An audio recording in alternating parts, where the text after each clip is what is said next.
Well, the two teams that made headlines earlier in the week in the Alberta Junior Hockey League with a big player-for-player trade clash tonight at the Sherwood Park Arena. It was the Fort McMurray Oil Barons defeating the Sherwood Park Crusaders 5-3 here tonight. Taylor Medak and Adam Kamara with you here for your post-game wrap.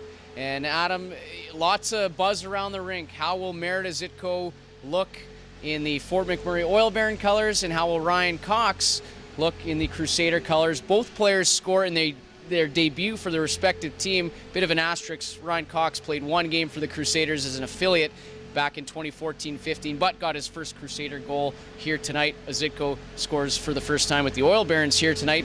But the Sherwood Park Crusaders get out to a 3-0 lead in this one. They look fantastic, especially in the first period when Ryan Cox scored on a breakaway right away into the hockey game. And things just slipped away in the third period for the Crusaders. They held the Oil Barons at bay on the power play. Everyone knows about the Oil Barons' struggles with the man advantage this year, but everything seemed to be pointing in the right direction for the Crusaders. Unfortunately, 3 goals in a span of a couple of minutes for the Oil Barons late in the hockey game turns out being the difference maker for Fort McMurray, picking up a win and handing the Crusaders their 5th straight loss. Yeah, it's an unfortunate and disappointing loss once again. Last week they lost to the Whitecourt Wolverines, where you thought maybe they might have deserved the win a little bit against the Wolverines. Here tonight they looked very good and poised to go up and win a game against the top Viterra North Division leader in the Fort McMurray Oil Barons, and the third period it just got away from them. 5 unanswered goals. The Crusaders, we've been banging on it all season long, the consistency with this young team.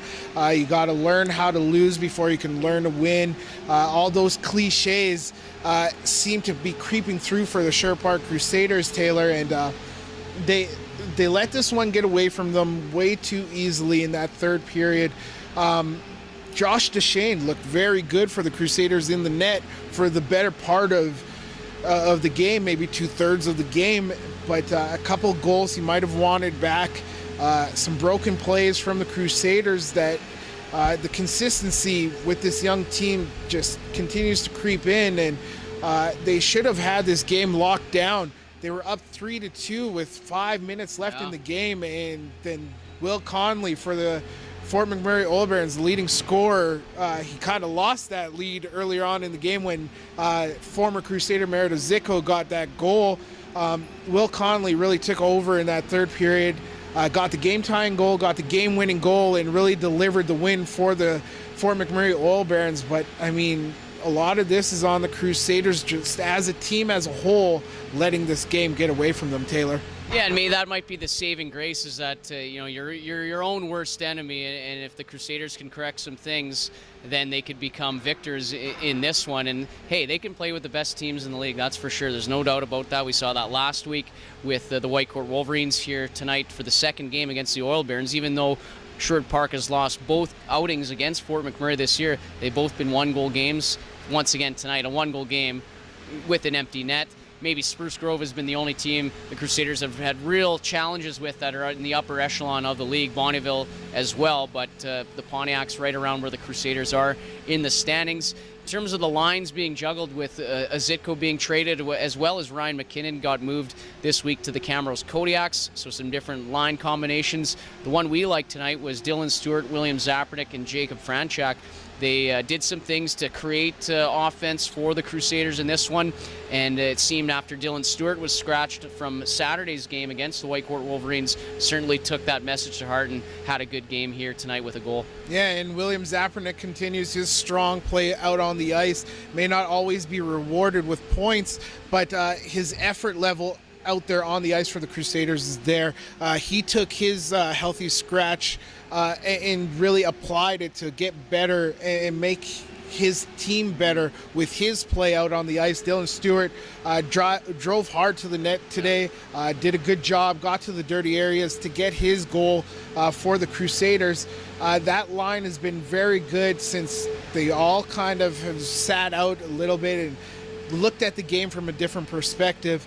But the Crusaders need more secondary scoring from their bottom 6 guys out there. they got to get going. Ashton Cassell, always a burner out on the ice, lots of speed, but just hasn't been able to find the back of the net. And everybody else on those bottom six guys, they just got to get going. They can't always rely on Ty Reedman. He had some instant chemistry with Ryan Cox tonight on his line, and Garrett Clegg also on that top line. Clegg getting a goal off a nice deflection as well.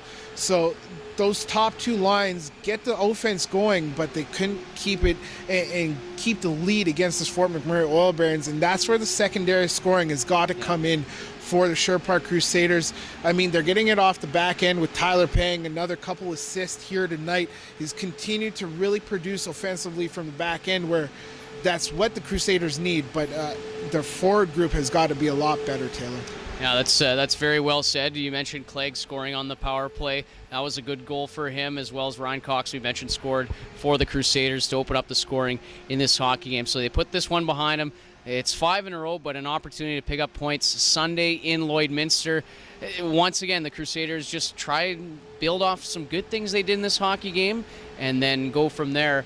But this is probably a tough one for them leaving the rink here tonight, knowing that they probably let one slip against the Fort McMurray Oil Barons. These two teams won't meet till the end of the calendar year to restart the second half, I guess, after the Christmas break for the AJHL 2017-2018 season. So Crusaders will travel to Fort McMurray December 29th and 30th. That's when these two teams meet next. Crusaders, as we said, on the road in Lloydminster on Sunday afternoon to take on the Bobcats. They lose their 5th straight here tonight, falling 5-3 to the Fort McMurray Oil Barons.